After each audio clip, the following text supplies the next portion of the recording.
invitation sailboats, or a Unitour's his and hers vacation at Negril Beach Village.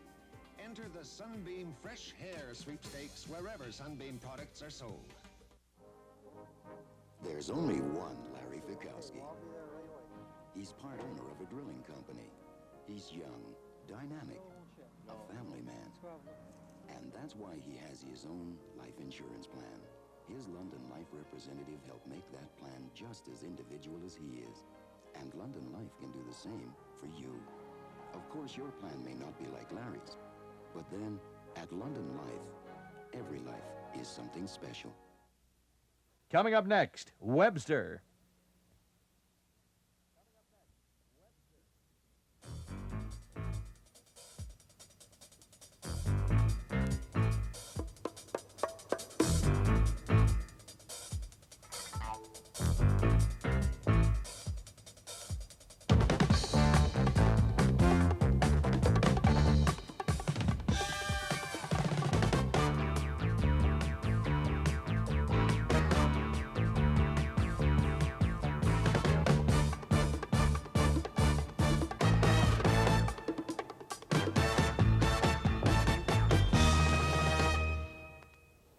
Good morning. Public concern over violent criminals is at an all-time high, understandably in British Columbia, and no more than in the area of rape. Violent rape, murderous rape. Today, first time the Webster program ever done it, you're going to meet some rapists. Some faces you'll see, some faces you won't. First one you see is a man who doesn't want his face shown. I was picking up girls hitchhiking, and I just didn't have the nerve. I'd look at her and think, oh, she's too nice. I always knew I was wrong. But to be able to feel for my victims, or to feel I loved my crime more than I loved the people. It's quite an examination, but we're also attending a confrontation group therapy with rapists being treated in the maximum security hospital at Abbotsford. And Steve Wyatt conducts his own session with them on this. And you'll now see a little bit of that as we kind of build up, we hope, your interest in this program. You've got to listen carefully. Like I walk out of here in 7 months, that doesn't mean that the desire to rape will have gone, because, you know, it's just like the ex-con. Once a con, always a con, right?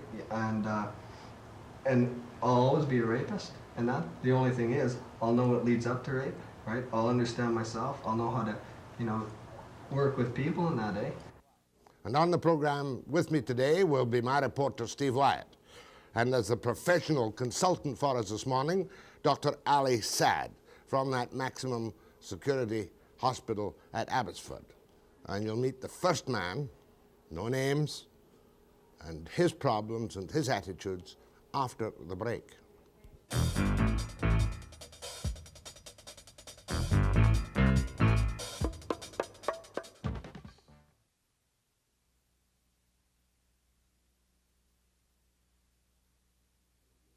The most horrible thought in dealing with this subject from an outside point of view is that perhaps a man you might see would be released too early or too soon or obligatorily, and he'll do it again. This man you're going to meet now is not happy with the treatment that he's getting while he's being confined for rape. He's got 14 months to go. My question. I think it's fair to say that the climate in British Columbia just now on the release of sex offenders isn't exactly warm and generous. But here I am in Mountain Prison speaking to one of the segregated prisoners, a 33-year-old man, who 14 months from now, like it or lump it, subject to normal good behavior, he'll be out on the street, cured or not cured. This is the man who went public some little time ago and seems to think that the treatment given or not given in the Canadian Penitentiary Service is worse than useless. Now, he may just have a chip in his shoulder, but a chance to talk to this man in these surroundings is, to say the least, a little bit intriguing. Let's go back to the beginning. What was your first conviction? Rape in 1972. Where, in Vancouver or on the prairies? In Vancouver. What did you get for it? 7 years. 7 years. Where did you go after that? You got your 7 years rape. Was there a recommendation for treatment for you, or was it just 7 years in the bucket? 7 years only. In the bucket, okay. Where did you go? Tell me about it. 5 months to British Columbia Penitentiary, then 7 months here at Mountain, then a year at the Regional Psychiatric Center, another year back at Mountain, and then to a day parole to Regina for 5 months. So after about how many years did you get day parole to Regina? It's about 3.5, 3 and some. 3.5 years, of your 7-year sentence. That's correct. And after your day parole, did you get full release? Yes, I did. So how much of your sentence, this is for the public's information, we're not talking about your problems yet. How much of your basic 7-year sentence did you serve before you were released? Approximately 3.5 years. 3.5 years. You were cured?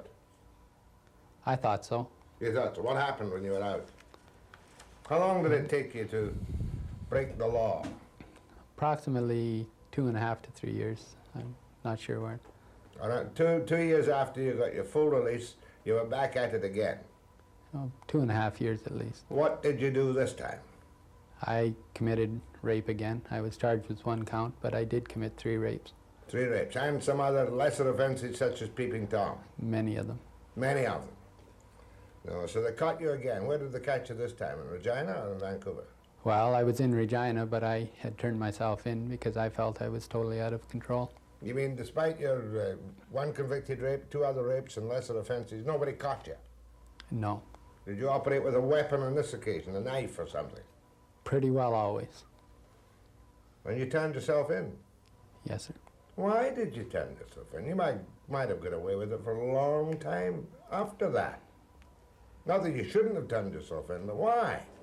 Well, even from the very first, you know, it was like 2 natures. One that was, I believe the rapist was created out of guilt for the things that I didn't have under control.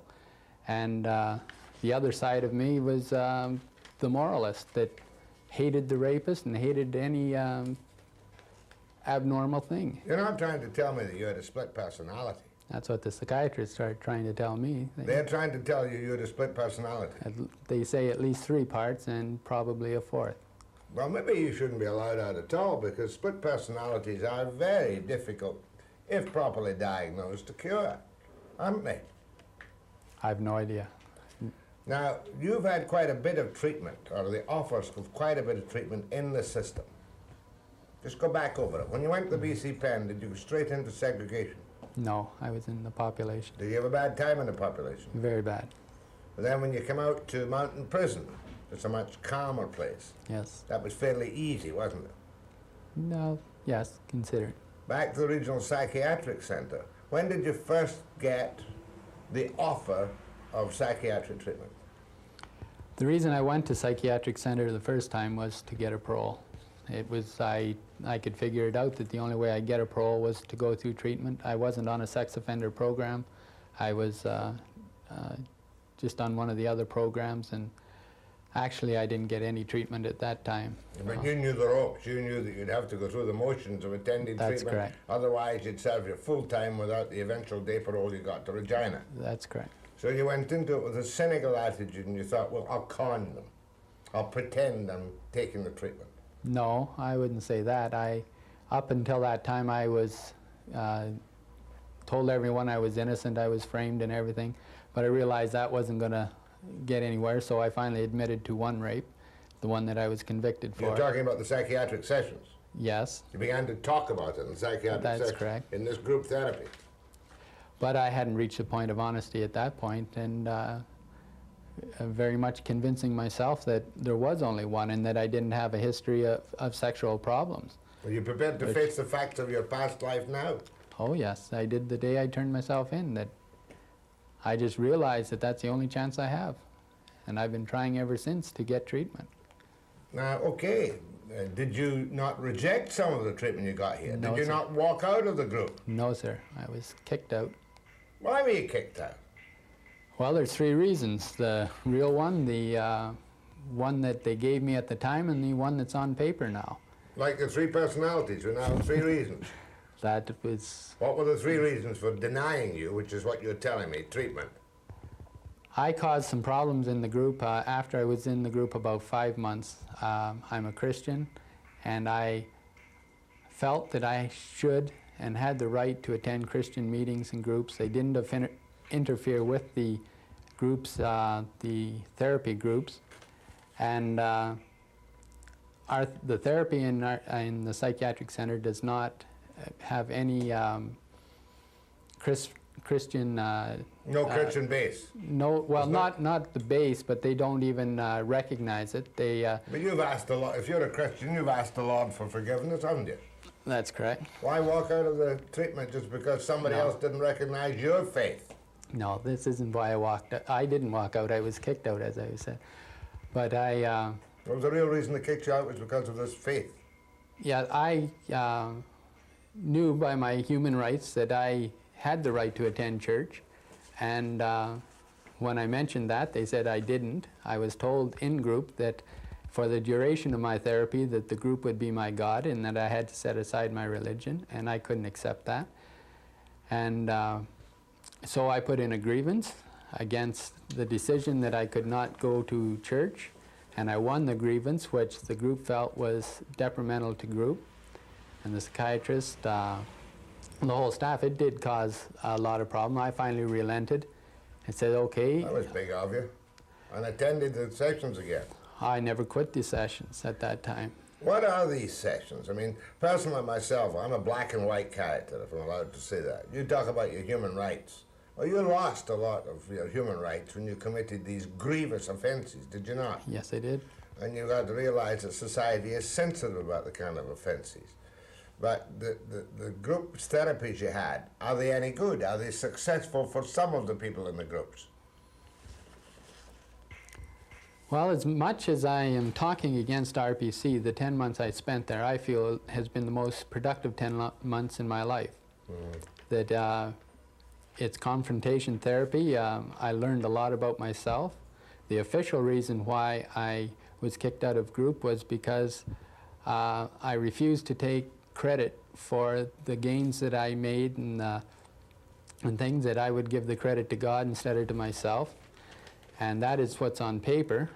And the reason, the excuse that was given that I be kicked out was a confrontation between another member of the group that... Which is your most important object in life? Is to get to a stage where somebody regards you as cured and fit to be released in the street. You've obviously been diverted by all these side issues. What is the most recent evaluation of you as a sex offender in relation to your desirability of you being on the street? What do they tell you? That I need extensive psychoanalysis. Have you had extensive psychoanalysis? No, there is no treatment for me.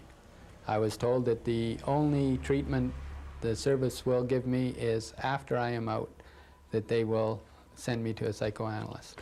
Well, can't you cope with that when your time is up? Can't you go to a psychoanalyst then? I will, but that is a little late for, you know, the places I have problems is out there on the street, not in jail. I can exist in jail without the pressure that causes me to rape.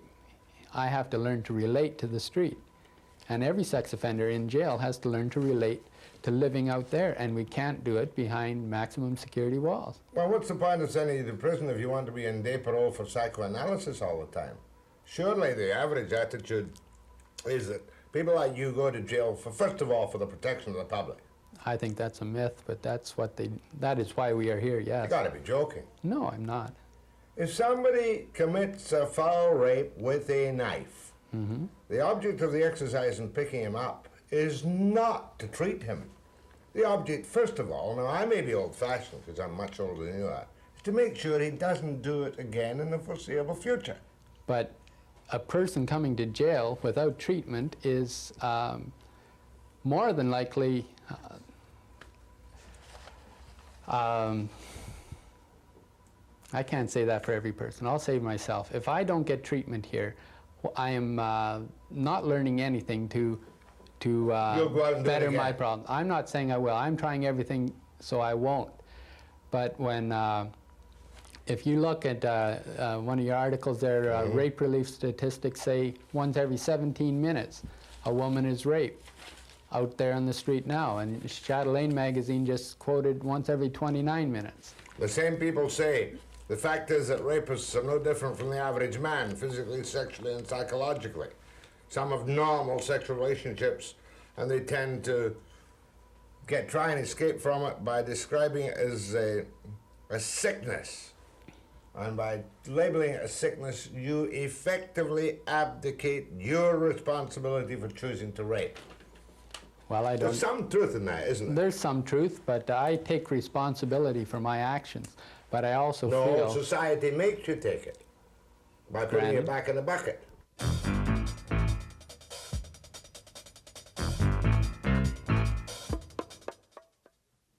Correct? Tell me what you want. You want a psychoanalyst brought in here. Now, don't forget, the back of this head represents a man who has been twice convicted for rape and some lesser offenses, and he's been telling us that treatment's no good, no treatment for him really until he's out, which makes him, of course, in your eyes and mine, a bit of a menace. So we go back to him again on what he really wants with this question. Correct? Tell me what you want. You want a psychoanalyst brought in here to spend time with you, separately and from all others, to attempt to put you back on the track before you're released in 14 months. Is that right? If that's what it takes, I feel that there's much better solutions. Give me a better solution. Well, there's... I mean, presume that I accept for the moment that a psychoanalyst can cure a person with a proven record of rape. Surely that's there for it. If you believe that, that's what you want. A psychoanalyst.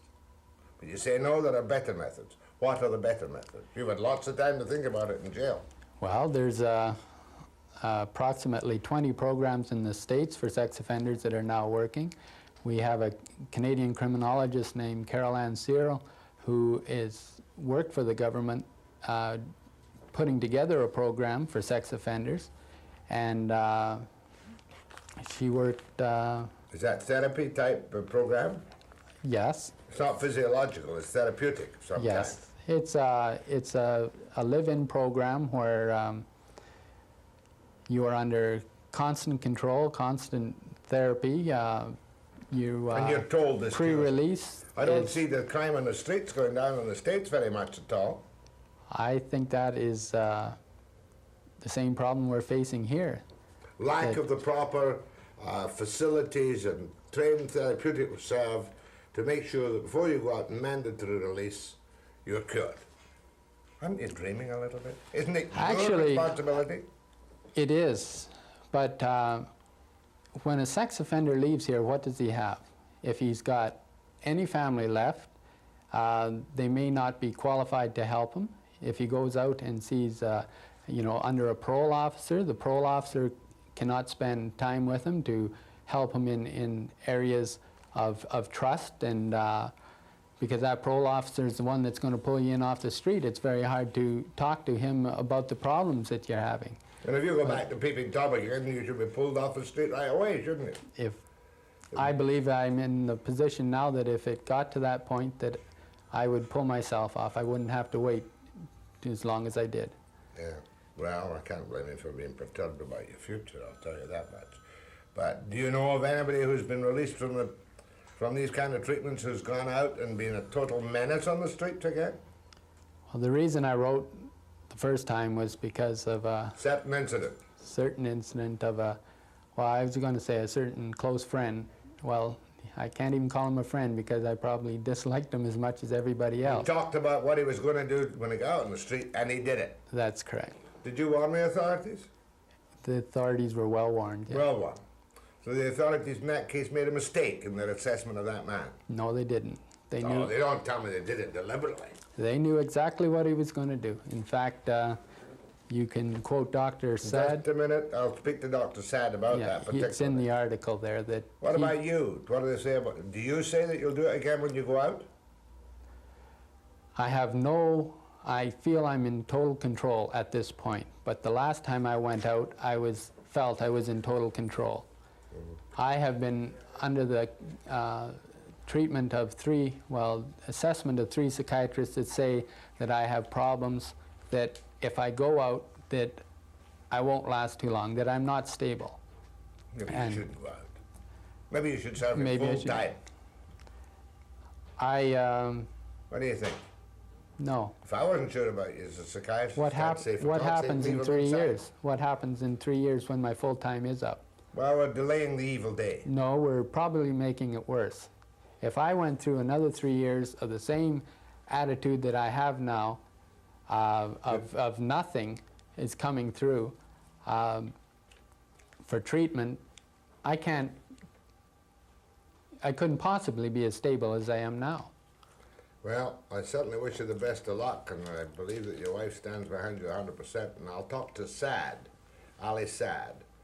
But you say to me that the form of elementary therapeutic treatment you get here is no good. Is that right? It's not complete enough. It's very limited. Being stuck in the Regional Psychiatric Center is a maximum security, super maximum security. And you've got to live, of course, in segregation at all times from non-sex offenders? No, not in the psychiatric center. But there is no pre-release. The community doesn't want pre-release for sex offenders, and yet the only way a sex offender is going to really relate in the community is by having people that they can turn to and talk to, people that know about the problems of sex offenders. Question, do you regret what you did and ever think of your victims? I do now. How many years did it take you to come to that realization that you were wrong? Always knew I was wrong. But to be able to feel for my victims, or to feel the... I loved my crime more than I loved the people. And past tense? Yes, past tense, You know definitely. what? Can you tell me in a couple of sentences what made you into a rapist? I've got a lot of theories, but nothing I can... Not being able to communicate is Not being able anger. to talk. I haven't even made you angry today, have I? I don't... That's one of my main problems, not only with anger, but any heights of emotion or lows, you know, get real angry. 9 people out of 10 watching this program, I've got to be quite frank, would say, don't let him out. Because of the chance you might do it again, and you might go further. Anyway, I'm not saying that. I'm merely saying I don't know what I'm saying, but I have some sympathy for you. But, you see, locking sex offenders or any prisoner away in jail is not the answer, because sooner or later we get out, and you can't lock all sex offenders away for life, and the country just couldn't afford it.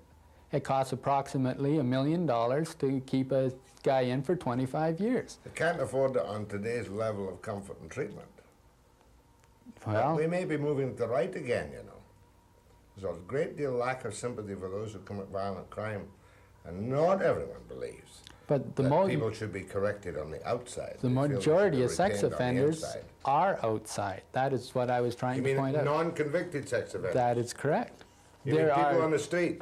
There are probably more 3 or 4 times the amount of sex offenders out there now than there are in our prisons. You mean not yet convicted? And probably never will be. Same goes for embezzlers, bank robbers, and probably murderers.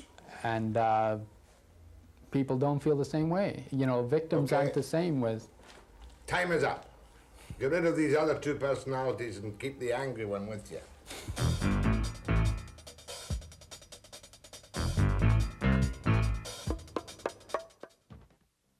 Just about to leave Mountain Prison when I suddenly realized that all you'd seen was the back of this man's head.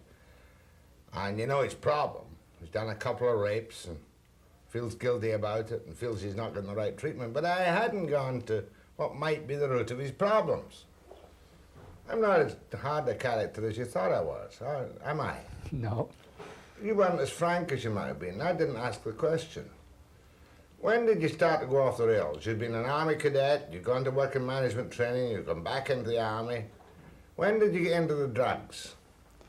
In '69, after I got out of the Army. What kind of drugs? Well, LSD mainly, but all the, never heroin, but all the amphetamines. You were a pill popper and you dropped acid? Yes. Maybe that's what gave you what you think is a split personality. Maybe you did some permanent damage to your brain that you wouldn't now do again, I presume. Well, I think the drugs had something to do with it, but I was also involved for approximately 6 or 7 years in the occult, and the group that I was with was basically sexually orientated. You mean weirdo witches? Very much so.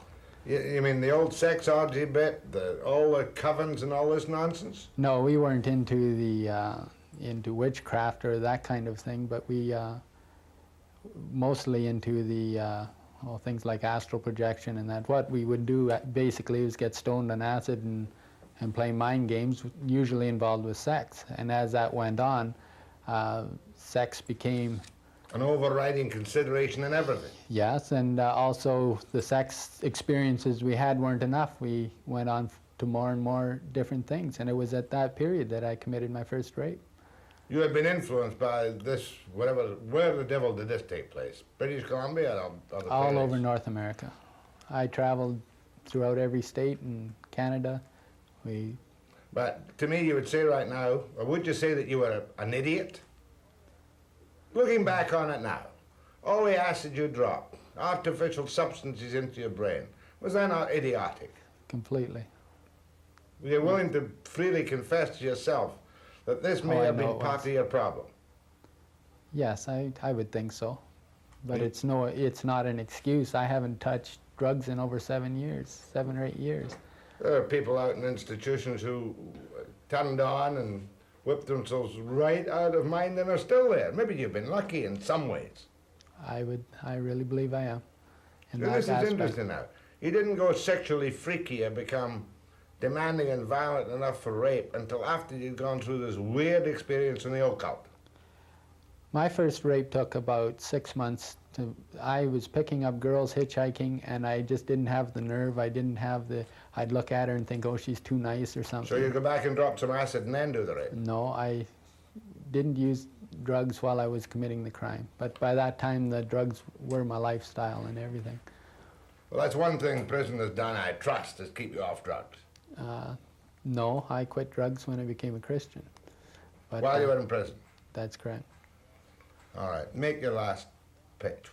Just tell me simply what you want that you're not getting and what you think it could do for you. I would like to talk to a competent psychiatrist, psychoanalyst, or psychologist that would get into my case and help me understand myself and to really help me on the path, something that I can look forward to, that when I get out, I'll have a direction to go. Fair enough. And you realize if you ever did it again, and this might deter you, what'll happen? I'm afraid it doesn't deter. I knew when I started committing my offenses again, I'd be back in jail, and I figured that time would be for life. And when that compulsion starts, it doesn't start. I didn't go out and rape. I started by walking the streets late at night, and that was when I should have stopped. And the fact that I'm telling you right now, if you do it again and use weapons, you're liable to be locked up for the rest of your life, doesn't deter you?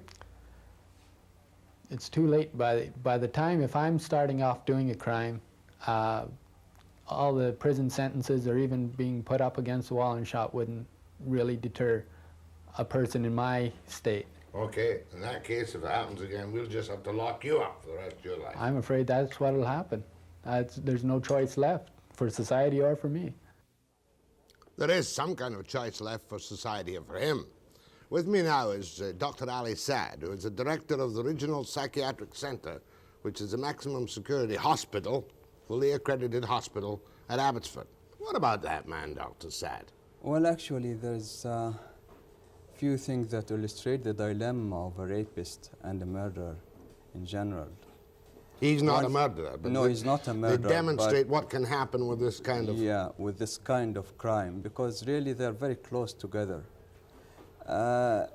We don't realize that when we take life, we really lose the value of life, and this includes our own life. Oh, when you do a rape, you lose the value of the civilized social contact. Not only that, we depreciate ourselves badly, and then that would include also ourselves when we depreciate a human to that degree, another human being. And this is the dilemma that a rapist faces all the time when he comes to confront himself. He cannot accept that in himself. Is he right that deterrent, such as I suggest to him, is of absolutely no consequence to his actions at the time when he is bent and determined or moving into a rape scene? Deterrent is no consequence. No, it's not, because one of the characteristics we have found with talking to these people is that they are unwilling or unable to learn from experience. and the moment absorbs them completely. They're completely absorbed in the moment and totally disregarding whatever is happening before and whatever is going to happen after. And you would put that particular parallel with certain types of murder. That the fear of consequences is no deterrent whatsoever. No. Doesn't mean that anybody is insane necessarily in that climate, does it? Well, it's very difficult, you know, if you see the configuration of a crime, a person who has a violent potential, an available prey, and an altered state of mind, drugs or whatever, and then suddenly everything comes together and an action happens. Two questions particularly on this man. One, he, subject to behavior, he will be released in 14 months Yes. regardless. Regardless. With not all of his sentence served. Yeah. Therefore, on what basis must he be released? Well, an inmate has to be released after 2/3 of his sentence. That's what they call mandatory release date. The last third he's supposed to spend in the community under supervision. He cannot return to prison again unless he has violated his parole conditions, whatever these conditions are specified. And is he under strict supervision for any man like this for the last third of his sentence? Nobody can be under strict supervision unless you are talking of 24 hours monitoring system of some kind, which is absolutely impossible. He said, too, that one reason he spoke up and sent letters around was because there had been, and we must not in any way identify this particular isolated case, but there had been a man who would sit and boast that he was going to do it and did it when he got out. Yeah, we knew he had the potential. You couldn't keep him? No. I thought there was a category of dangerous sexual offender who could be kept for the rest of his natural. He was not a dangerous sex offender. He was not convicted as a dangerous sex offender. Yeah. Now, Dr. Saad, we're going to look at, his complaint is that there is no treatment for him that he will accept really, honestly and wholeheartedly until he's out. Is he right or wrong? Well, that's what I was going to talk about, that dilemma. When one faces this thing in himself, he tends to go into many evasive and denial maneuvers. One thing, as he said, I didn't rape, I was framed. A second thing, he might go, I am sort of advocate of free love, and we are really doing good to these people by raping them and showing that it's good to have sex. Then they will liberate their sexuality and so on. The third thing, okay, I did it and I have given my life to Christ, and Christ will take care of everything. And when everything else fails and he comes face to face with his dilemma, he will tell, yes, what you have I don't want, and what I want you don't have. The two main things that they always bring up is psychoanalysis and regression hypnosis, on the assumption there's some kind of conflict or whatever there deeply buried in their unconscious, and if it's liberated, everything will be rosy ever after. In other words, this particular man represents generically a certain type of rapist. Rapist, yeah. It's really, he typifies a whole group, not a single person, because this is repeated on and on and on with everybody before he really accepts and confronts himself and decides to change. What's that man's future? Perhaps that's not a fair question to ask you his future, is it? Well, I can't predict the future. Dr. Ali Saad, we're now going to go to the second part of our instant study on convicted rapists after this break.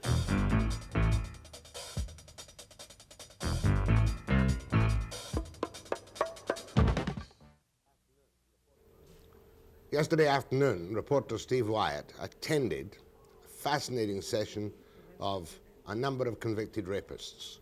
And you're going to see Steve in action with the group now. You will see some faces, some backs of some heads, all with the knowledge and consent of the prisoners. What is this session?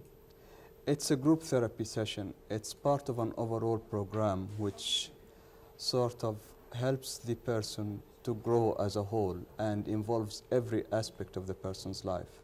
It's a very intensive, it is global. It's based on the assumption that a sex offense is only part and parcel of an overall deviant lifestyle. And it's a 35-hour-week confrontation. It's about 35 hours, yeah. Now, that other man said he walked out of it. Was he, just for the record, was he kicked out? Did he walk out? Or was he distressing and disturbing the group? Well, sometimes people say something and act something different. I can assume that this person sort of insisted that he should go to church at the time of the group.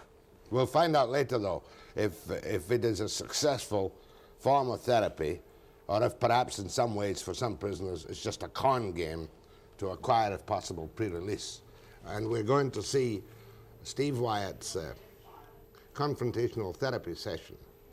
2 segments of it. Fascinating. When I came here, I blamed everybody else for my crimes. I blamed my wife, my parents, I blamed my friends, I blamed my boss. I blamed everybody but myself. Is that confrontation hard? Confronting yourself? Very nice. Very. What takes you to that step, though? I mean, it's hard for someone like me to understand. What takes you to that step? I think one of the key things in it is that in most circumstances, if you have somebody condone your behaviors, then that kind of makes it okay. And I think the attitude, you know, the general attitude of the group is that rape is disgusting. And when you walk on this program, I think I still felt that it was okay and that it was justifiable for myself. But every day walking around with maybe 16, 17 people or whatever that's on the program at the time telling you that what you do is disgusting and they don't condone, you want to try to conform. And we try to make this kind of into a society. We build rules around this program to make it into our own society and then try to conform to it and learn how to live within it. Tell me more about the group that you have. Do you depend on each other for this kind of support? Yes, we do. We basically, when you come here, I guess the members that have been here for a while, right, help out the newer members, right? And usually the newer members, they find it hard, like you mentioned that confrontation, and that is very hard because I guess it's a lot easier saying to yourself and keeping the secret, yeah, well, I went out and raped, right? And, you know, I'm sick and I have all these kinky things, eh? But when somebody else, right, like, confronts me and says, listen, as far as, you know, I don't like that, right?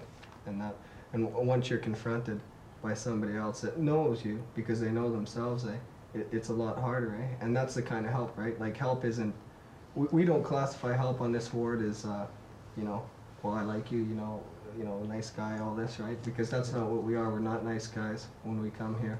And what we classify help is, you know, being honest, straightforward, right, and confronting each other about our behaviors. I think the important thing to realize, though, when I came here, I felt that I was a hell of a nice guy.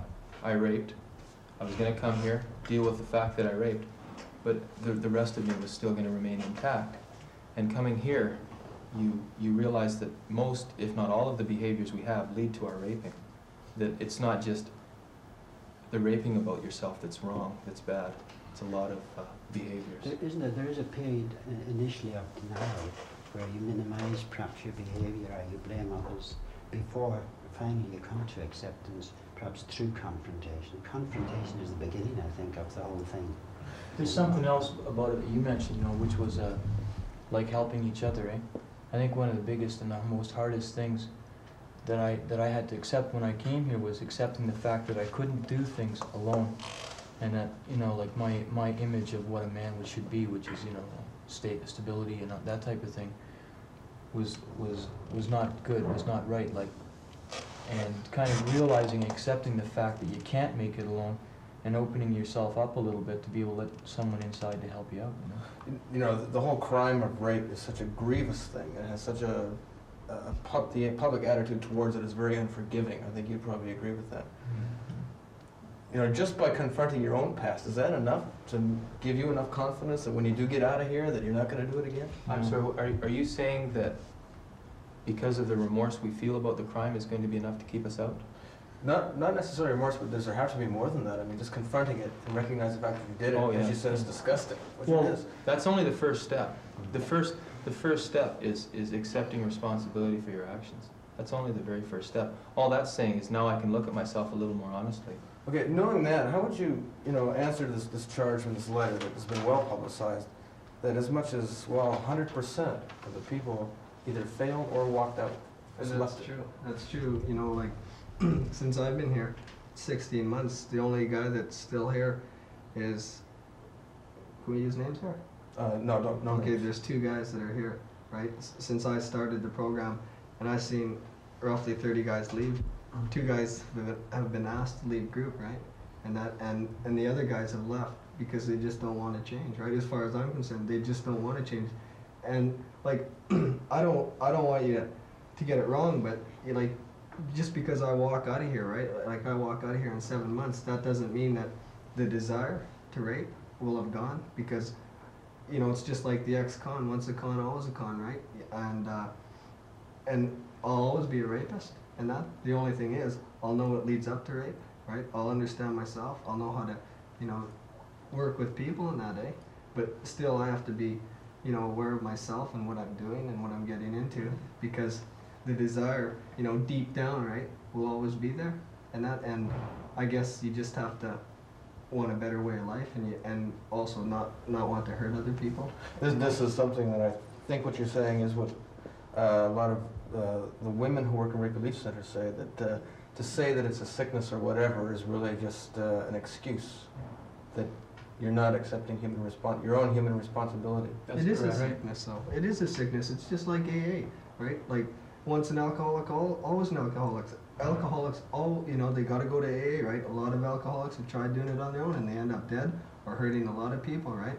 And it is a sickness, right? But it's a sickness that can be stopped, and that's if the person wants to stop it. But that's a frightening thing for someone out there listening to this. I think, if the man is sick, let's keep him in prison. Why let him out? And that's what they wanted to do with alcoholics 2 years back. They just wanted to throw them all away, lock them up, right? And that, but I was going to say, I think one of the things that people don't realize outside is that a lot of people outside have the same problems we have inside. And it's just that they have found an acceptable way of dealing with the problems. We in here have not found that acceptable way, and that's what we're trying to do.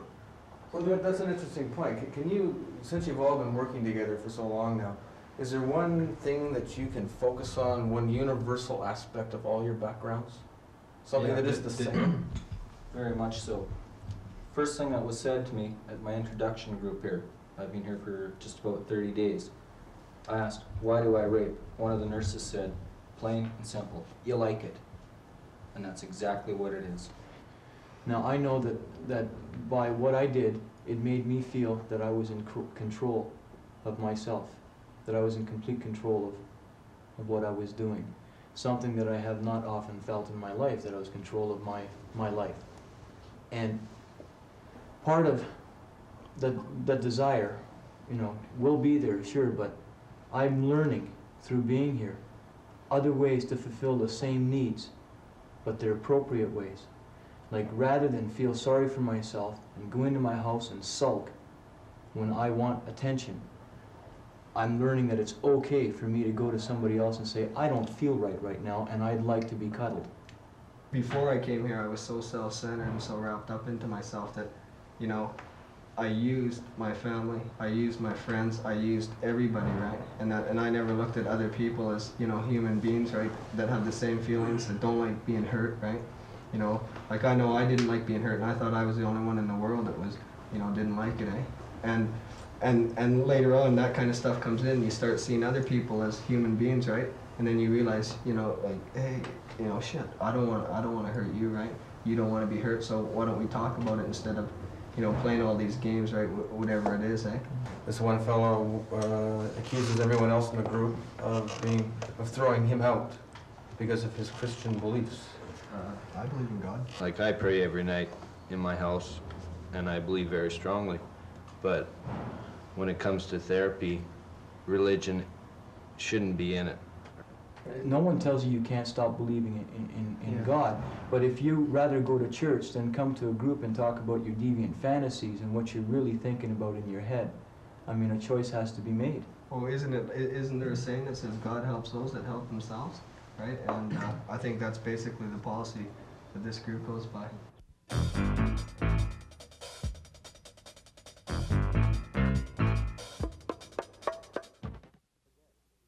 Don't forget that some of these men to whom Steve Wyatt is talking in this session have as little as 7 months to get out.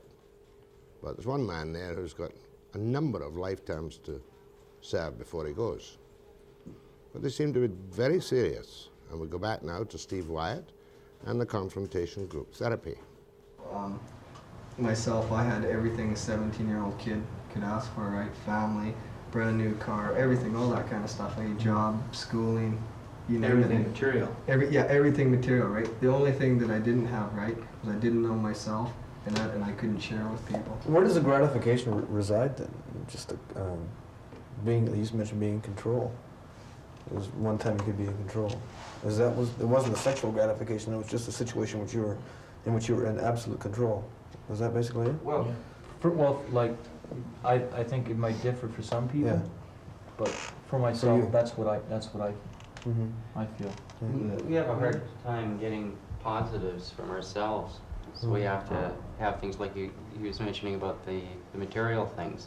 You know, hey, I got a nice car. That's a positive, but it's not coming from within. You know, all things like that. The low self-worth, not being able to give ourselves the positive, not liking ourselves. It really is when you think about it, really a cowardly way of going about feeling in control. Proving you're a man. Proving you're a man, yeah, really. It's very cowardly. Like, you know, like I got to a point where I was afraid to fight, where I didn't want to fight. But I could go out and rape women, and there was anger, there was aggression there. And sexually, through the sexual act, I felt in control. And that's really, really cowardly, really low. You know, like a guy that robs a bank, right? There's a lot of aggression in that, eh? Or guns down someone. There's a lot of aggression in that, eh? And maybe that's what he gets off on, right? That's his thing, and that's his way of getting it out. And he gets his gratification from that, right? Now, I got my gratification from fighting at one point, and then I went to raping, you know? I don't know that the sex that was involved had anything to do with the crime as much as the aggression and just everything that was inside that came out there that just got, she wore it all, you know? Yeah. When I came here, I quite literally believed that I was different than other rapists, that I was going to come here and take courses, lift weights, you know.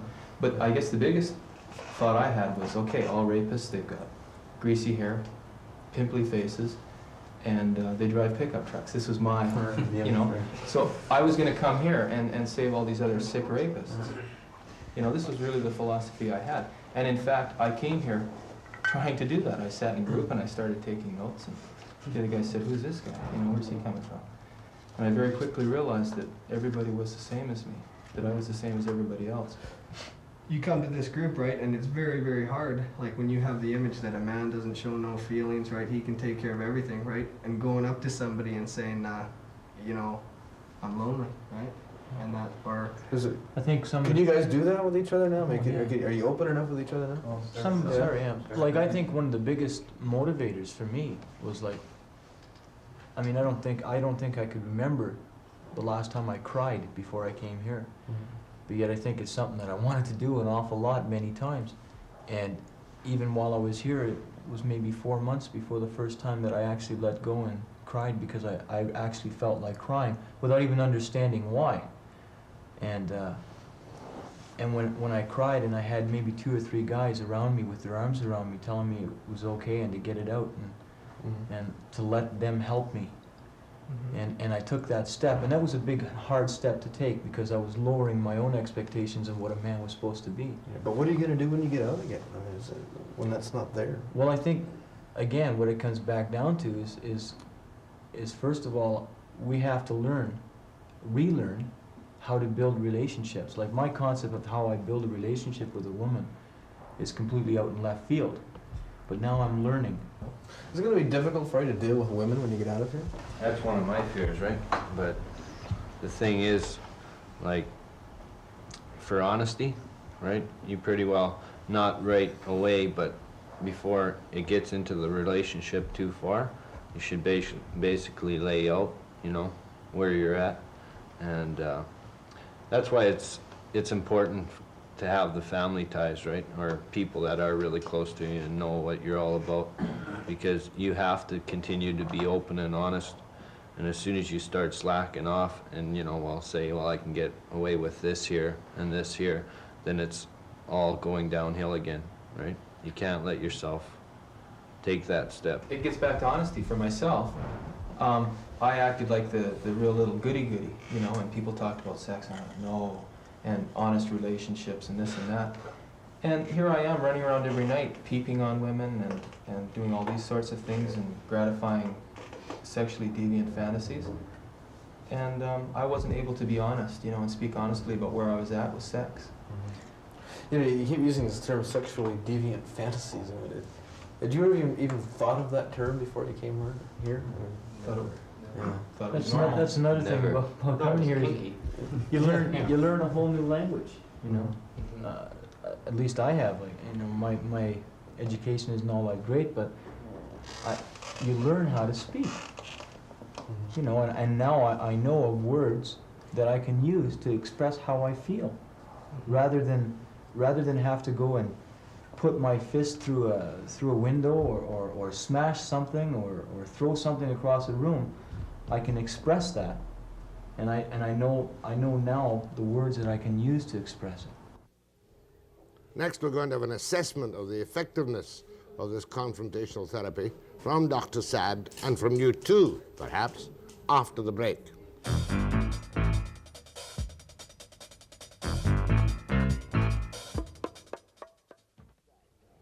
Now to Dr. Saad, director of the Regional Psychiatric Hospital, Maximum Security Hospital at Abbotsford.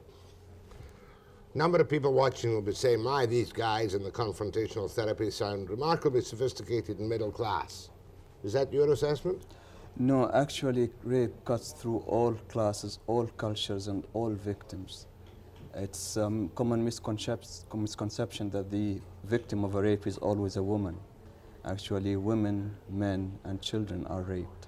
Now, what about the success? How long has this been going on? We like the patient to stay for approximately 2 years. Mm-hmm. Of course, as was mentioned in the group, there is a lot of hesitancy in the beginning. And most of the people, as soon as they come, they say, no, that's not me, and they go back. Do you subscribe to the views expressed there? I'll always be a rapist unless I'm being cuddled. No. What I'll say, I'll always be a potential, and unless I watch out, something is going to happen. How much of a failure, said Webster, to be negative, is this scheme? I don't know how we speak of success or failure, but we expect that at least a third will do well for those who come in this program. So a third, how many can be released safely into the public arena after your evaluations, and how many specific failures would you not like to talk about? Well, it depends what's going to happen after they're released. For example, a guy who has spent 2 years in this program has a better chance to manage on the street than a guy who has left the program earlier. A guy who's going to a job, a family, a supporting partner has better chance to do better on the street. But is it not a fact that a rapist generally is a loner? And when he comes in, he's got nobody or has lost everybody who might have been able to help him in his own social group? Well, while he is in this group, there's always a chance to reorganize the family, and we do work with families sometimes.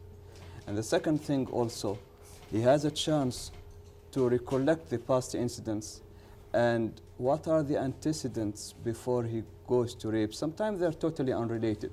For example, there are patients who know that once they know they're going to get the urge when they go on buying things unnecessarily. Others will feel that they're going to get the urge when they start driving around aimlessly after work or drinking. And this is the importance of a partner here, because sometimes a concerned partner is aware of these sort of danger sign long before the patient himself is aware of it. Was I properly reflecting the public or a general public attitude when I said, look, if you don't deter yourself, we'll deter you. We'll lock you up and throw away the key? Well, it's certainly scary to have somebody with that potential out on the street, but you don't know who is going to do well and who is not. But you tell me that your success ratio in your therapy, which has been going on since 73, 74? 73. 73, is only 1/3. About 1/3, yeah. Do the other 2/3 show up necessarily and always as recidivists, back in again for another rape? No, not necessarily so. How many? I can't say the statistics really, I don't have it at hand, but when you speak of recidivism, sometimes recidivism means that he just broke his parole by being drunk. Or he might be caught in a peeping Tom situation. Or might be caught, or simply a property crime. So really you can't judge from statistics only. Yeah, but there must be some statistics that X number of rapists went out, either in mandatory release or full term or whatever, do it again. Is it a high or a low percentage? Well, I would say that a minor percentage of those who have completed 2 years in the program have been reconvicted. And most of them have been for property crime. As low, maybe less than 10%. Before I ask you some more questions, I want to ask Steve. Steve, what feeling did you have when you were out there yesterday and you had necessarily to edit some of the really franker parts of their psychological problems, did you not? That's right, Jack. And when we arrived there, it was very interesting because in this group session, they go through a daily routine whereby they introduce themselves by name and give a brief history of their crime. And for someone like those of us who were there, had never been in a situation like that before, it was amazing, the honesty. And you could see, and keeping in mind that these people had committed horrible crimes, that they could cross that barrier and confront it themselves and say it to each other, and they do that daily. And they do it, and it's brutal. It can be brutal. An example, I'm Steve Wyatt, or I'm Joe Blow, and then he outlines his crime. I'm 31 years old, I'm married, I'm serving 4 consecutive life terms for murder. Welcome. I mean, it's stunning to be in a situation like that. And did you feel that they were really, you were there when we did the first man, right? And he was as tight as a string at some occasions during the interview.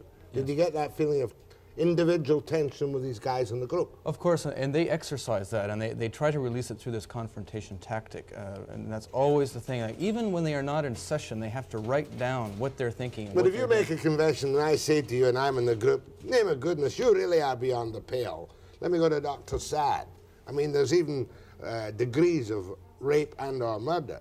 Yeah. Does it not lead to physical confrontation if you want them to free their emotions? You know, physical confrontation happens when there is loss of internal controls. One of the advantages of a program like that is that we supply external control until the internal controls develop. Once these external controls You mean there are enough people of authority around and nearby that physical... No, actually the peer control is important because they know him, he can't con them, they have been through it before. And they're willing to sort of show his games immediately on the spot. That was an important point I heard, was that there's buddy system that they have, and when one tries to withdraw into his room or anything like that, his buddy will approach him directly and say, "What are you doing? What are you thinking about?" And they force that sort of thing out of each other.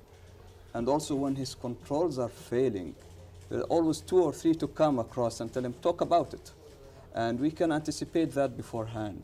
Of course, we are not always successful, but certainly we have many female therapists on that program. None of them felt any sort of danger or threat to our physical safety. More with Dr. Saad and with Steve Wyatt, and we'll take calls too after the break.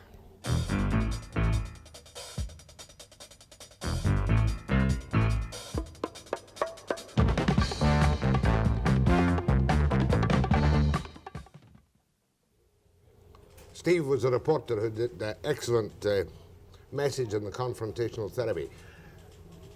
How many of them do you think? You know, it's my attitude to the other guy. If we can't deter you, we'll lock you up and throw away the key. And I got that feeling with him. What was the feeling you got with most of the people in the group therapy? They recognize the same potential, and most of them say, if I do this again, I know I'm going to spend the rest of my life in jail. And they recognize the potential. But the ones we met, one fellow was 20 years old. He realized that. He realized what could happen to him. And he seems to be making a real commitment. Now, you don't know that for sure, but you think so. Because you call them patients. Yeah. I call them prisoners, for the moment. Whatever. Prisoners are capable of the con game in spades, are they not? Yeah, they are. Is deterrent any discouragement to any violent criminal? I mean, the deterrent of jail, the deterrent of being a DSO in potentially for life. But I don't think any law can be a deterrent because, as I mentioned before, a criminal is absorbed in the moment. The past does not matter, and the future does not yet come. So it's always the moment that matters. Go ahead on the long-distance line. Go ahead, please. That's you. Where are you in Kamloops? Gladys, what happened to him? Thank you. Yes, speak up, please. 23 years ago, my daughter, who was 9 years of age, was raped by a species of subhuman. Carry on. Carry on, sir. And today, if I could get my hands on him, I would cheerfully kill him. Without remorse, without concern. Carry on. I think I've got... I'm a peaceful man. Now, I will not step on a spider. I'll walk around an ant, but I will kill him. Well, sir, I think... Do you realize that of all the people you've interviewed, not one has expressed concern about the victims? Yes, one did. They have suffered traumatic experiences. They require long-term psychiatric care and treatment. Sir, I think one of them did and the others would. Don't forget, we edited 40 minutes There is down. an answer. I did 40 minutes down to 20 minutes. Now, don't go away, sir. Hold on for a second. There is our first public reaction. 23 years ago, his daughter was raped, and he would still kill the man. I can appreciate his feeling. If it was my daughter, I would have the same feeling. Do the people in the therapy realize the intenseness and the heat of convictions such as that man holds 23 years later? I think they do, especially when they come to the realization that they were also the victim of that humiliating experience. Mm-hmm. Who was also the victim? I mean, the rapist. He has humiliated himself to the same degree as the victim, and... You got to be careful of the use of the word victim, though. I would never think of a guy who did a couple of rapes and murders as a victim. Well, actually, some of them borderline on insanity, and I'm not making any sort of excuses for them. What they've done is very bad, inexcusable. But when they go through that hardship, they do express a lot of concern for the victim. But unfortunately, it's after the fact. I couldn't call you a bleeding heart, therefore. No, not by all means. But not by any means. By any means. Go ahead, please. That's you. Good morning. Are you there? Go ahead, please, now. That's you. Would you be able to tell me why, what is it when you take children and you put them under the conditions the institutions are or have been in the past, and you do to them what you do to them, you hide things from them, you lie to them, you are totally dishonest, there is very little, if any, love, okay? And you, by your actions, now I'm talking about the institutions, supposedly all for so much good, end up creating the very thing that you later want to jail, don't want to set free, don't want to be seen, don't even want to hear about it. Do you understand the man? Well, a little bit. I can understand that he wants to say that those people have lost love and have been brutalized in childhood, and that's sort of a product of the society in one way or the other. Well, this is only a part of the story. It's true that many of the sex offenders have been brutalized as children, but that does not mean that they have no personal responsibility towards an action. Go ahead, please. Go ahead, please. Gladys, we're having problems on the phone. Hello there. Hold on a second, please. You're the next on. Go ahead, please. I'm going to take my break now, and I'll be back after this break. Yes, good morning, Dr. Saad. Good morning.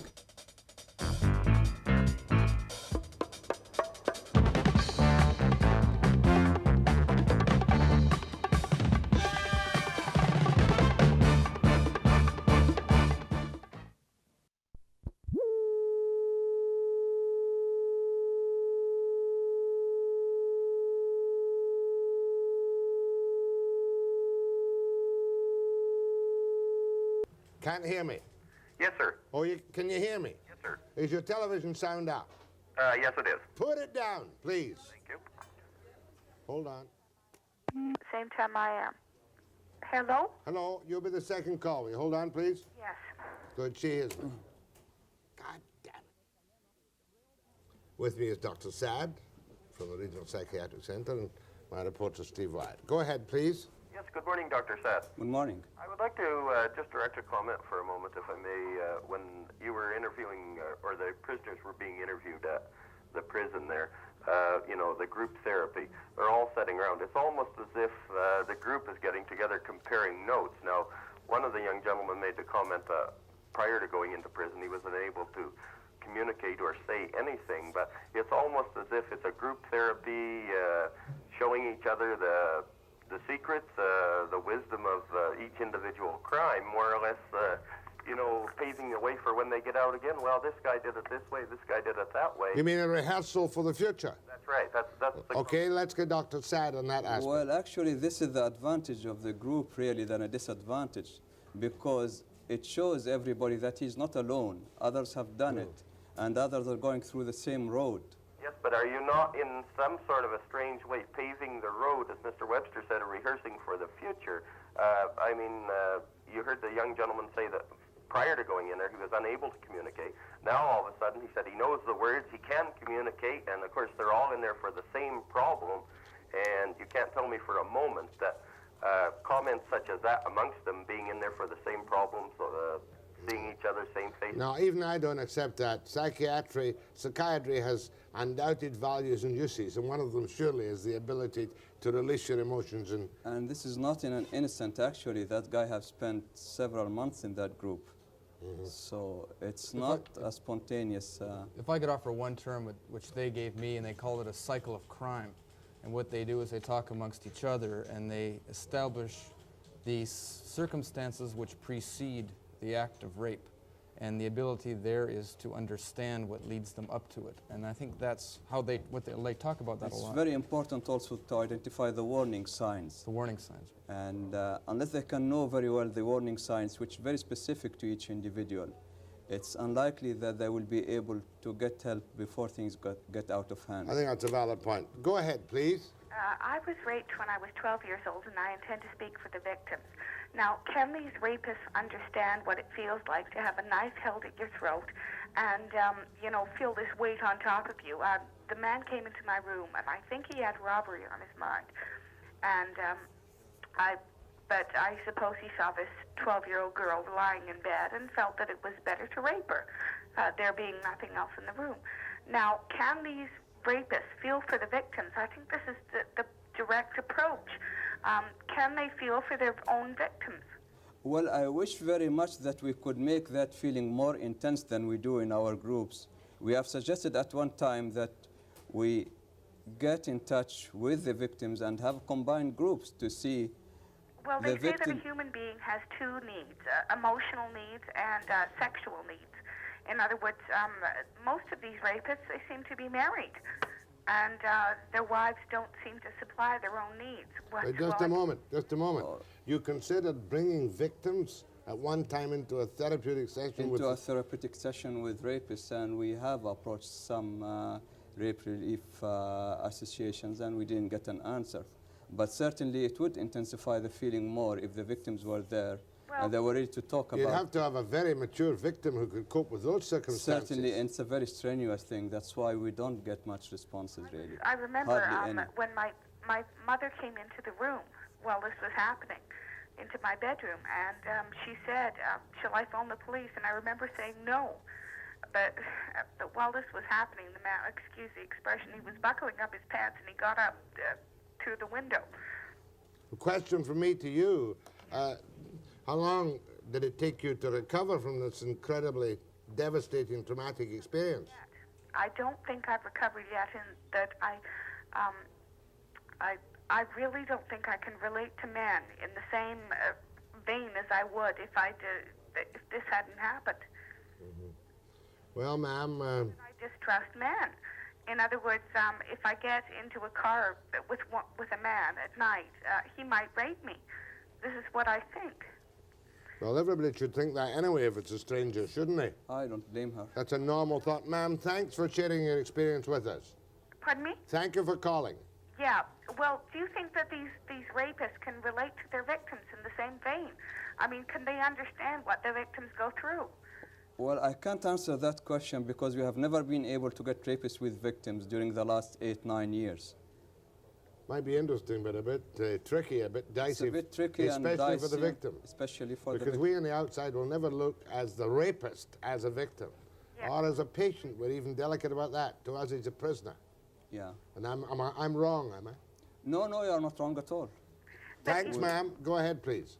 Mr. Webster, I'd like to ask Dr. Saad a question. What about the people that have a known history of sexual abuse or prior sexual convictions, are charged with rape and reduced to assault of a female, receive 3 years sentence, and by the time they're cascaded or by the time they're done, it's less than the 24 months that the program offers. Are they in fact accepted into the program under 24 months, or do they not feel that they can do anything for the inmate unless they're... Okay, we've got your question. Yeah, sometimes we accept them if they have short sentences for less than the 2 years program.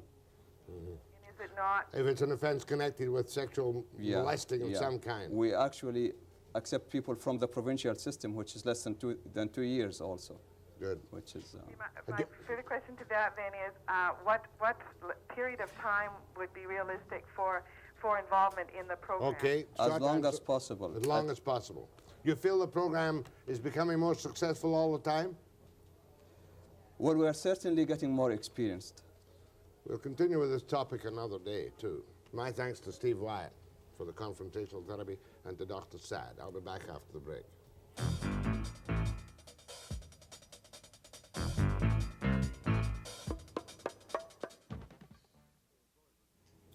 I must say in closing that even from my somewhat old-fashioned view, that I concede and realize that 90-odd% of all prisoners found guilty of violent crimes must eventually be released when they come to the mandatory release section of the time, 2/3.